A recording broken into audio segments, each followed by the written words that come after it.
অনেক আঞ্জুমান এবং দায়িত্বশীলগণ সৈয়দুল্লাহ ঈশ্বরী ওনার প্রচার প্রসার সামগ্রী গ্রহণ করেননি, ব্যবস্থা নেয়নি, এমনকি হাদিয়া জমা দেয়নি।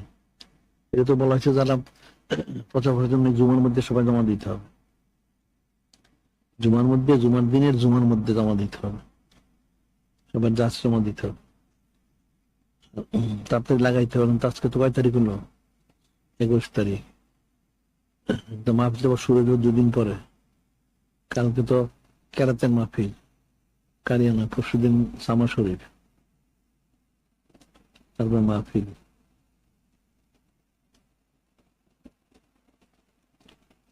এখন তো এটা যার যার দায়িত্ব, যেটা সেটা তো আমানত, আমানতটা তো সবাই রক্ষা করা উচিত। আমানত রক্ষা না করলে কেমনে হবে? তোমরা সবসময় বলি যে আমানত রক্ষা না করলে তো, খেয়ানত করলে তো কবিরা গুনাহ।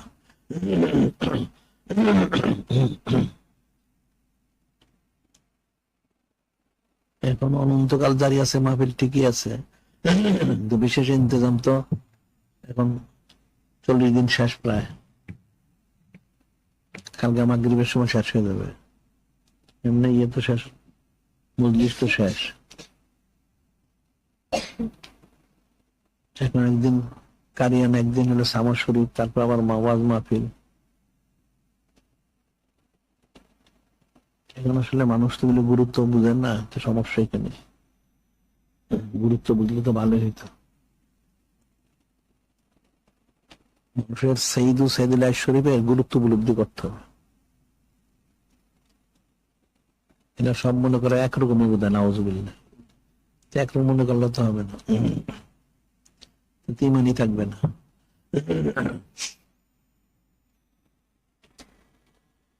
খুব কঠিন অবস্থা।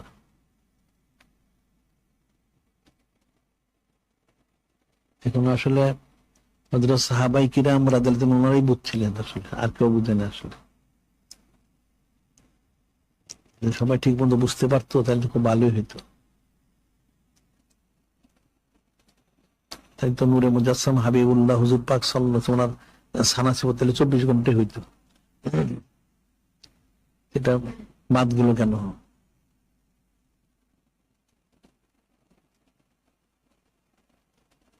এটা বছরে একদিন করে, তাও গাফলতির সাথে করে নাম কষ্ট করলো, কথা একদিন।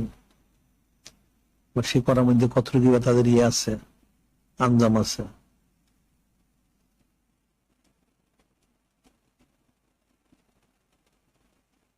মুসলমানদের জন্য আফসোস এটা। আমরা এখানে, এটা তো আসলে প্রতিযোগিতা, তালিমি মজলিস আসলে। তালিমি মজলিসে তালিম না থাকলে তালিম হবে থেকে একজন সে প্রতিযোগিতা তারটা সে দিতে থাকলো, আর কেউ নাই, তাহলে সে শিখবে কেমন? আরেকজন